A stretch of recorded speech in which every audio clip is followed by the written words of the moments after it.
직장에서 성적으로 불쾌한 일이 발생했을 경우에 뭐 어떻게 대응해야 되는 걸까요? 이런 경우는 강제추행이냐 아니면 단순한 성희롱이냐 아니면 예민하게 반응한 경우인지에 따라서 구분이 쉽지 않을 뿐만 아니라 그 무게감도 달라서 어떻게 대응하는지도 달라집니다. 네. 그 기준이 명백하게 딱 떨어지는 것이 아니고 여러 사정을 종합적으로 고려해야 되기 때문에 법조인들 간에도 견해가 달라지는 경우가 종종 있는데요.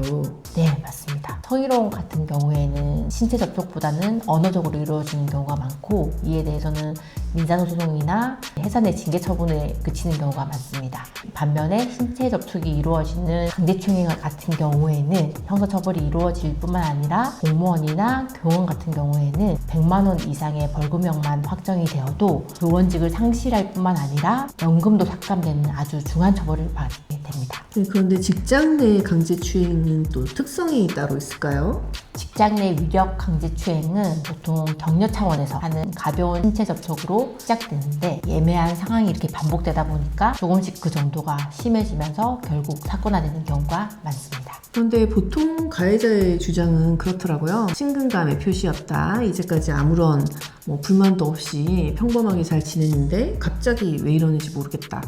내가 업무 처리를 못해서 그 부하 직원을 쭉 꾸짖었더니 악감정을 가지고 옛날 일로 고소한 것이다. 억울하다. 이렇게 나오는 경우가 대부분이던데요. 피해자를 조사하면서 이렇게 이야기를 들여다보면 네. 피해자가 불쾌감을 얘기하지 못한 이유 중에 하나가 처음에는 내가 좀 다른 사람들에 비해서 예민한가? 이렇게 나쁜 평가를 받으면 어떻게 하지? 이런 걱정 때문에 이야기하지 못하는 경우가 많습니다. 이러한 상황이 반복되면 점점 자존감도 떨어지고 무력감, 우울감이 생기는데 상사가 꾸짖기까지 하면 둘 중 하나가 직장을 그만두는 각오로 뒤늦게 고소를 하게 되는 경우가 많았습니다. 피해자는 그러니까 상황이 곤란해서 참고 항의를 하지 않은 것뿐인데 가해자는 거기까지 허용한 것, 승낙한 것, 사이가 좋아서 그런 것 이렇게 이제 자의적으로 해석한 경우라는 것이네요.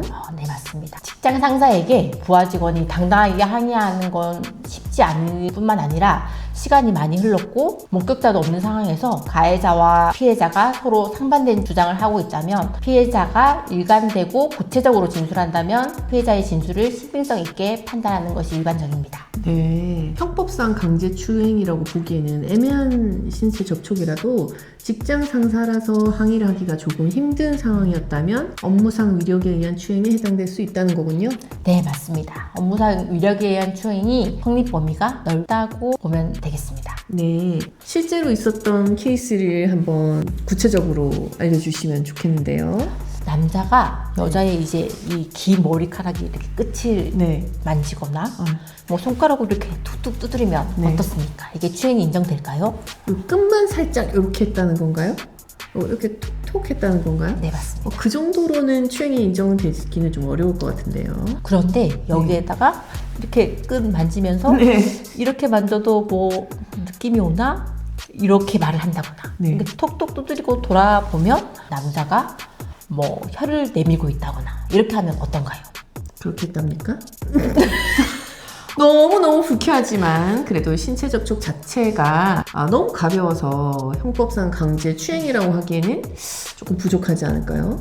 맞습니다. 그런데 직장에서 남자 상사가 여자 부하 직원에게 이러한 행동을 하게 된다고 한다면 사내 연애하는 남친이 그렇게 했어도 별로일 것 같은데 그냥 직장 상사라면 좀 너무 수치스러운데 상사라서 표현도 못하고 무섭고 억울함까지 더해질 것 같은데요. 이건 위력 강제 추행이 인정될 것 같은데요. 네, 맞습니다. 직장 상사라는 직위를 이용한 것이 업무상 위력을 행사한 것이라 그렇습니다. 네, 직장 내에서는 말과 행동을 모두 또 조심해야 되겠네요. 네, 맞습니다.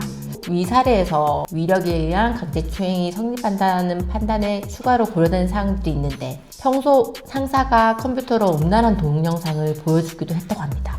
이건 또 다른 충격인데요. 직장에서 음란한 영상을 보여주는 행위만 가지고는 처벌은 어떻게 되는 거죠? 형법상 추행은 신체 접촉을 이렇게 전제로 합니다. 위와 같이 음란한 영상을 보여주는 것만으로는 강제추행이 성립하지 않습니다. 네, 직장 내 성희롱은 성립을 하는 거죠? 네, 맞습니다. 성희롱은 될 수 있습니다. 네. 제가 항상 말하지만 아이들은 건전한 성장을 위해서 유해 매체로부터 보호받아야 되기 때문에 음란 영상을 보여주는 경우에도 정서적 학대나 형사처벌이 될 수 있는 경우가 많습니다. 네. 그럼 우리가 청소년기에 종종 보던 일명 바바리맨도 처벌될 수 있는 건가요? 일반적으로 공연 음란으로 처벌되는 경우가 많습니다. 하지만 그분이 활동하는 장소에 따라 처벌되는 경우도 달라질 수 있습니다. 저는 여고였는데 제 기억으로는 동일한 분이 정기적으로 방문하셨던 것으로 기억하고 있습니다. 이러한 경우에는 아동 청소년에 대한 성희롱이 될 수 있습니다. 또 한 가지 더 말씀드리고 싶은 것은 강제추행은 일반적으로 신체적 접촉을 전제로 하지만 격리된 장소, 엘리베이터 안에서 성인이 어린 아이를 상대로 신체적 접촉 없이 바지를 벗어 성기로 보여준 경우에도 강제추행이 성립하는 경우가 있습니다. 그런 경우에는 신체 접촉이 없어도 강제추행이 될 수 있다. 네, 맞습니다.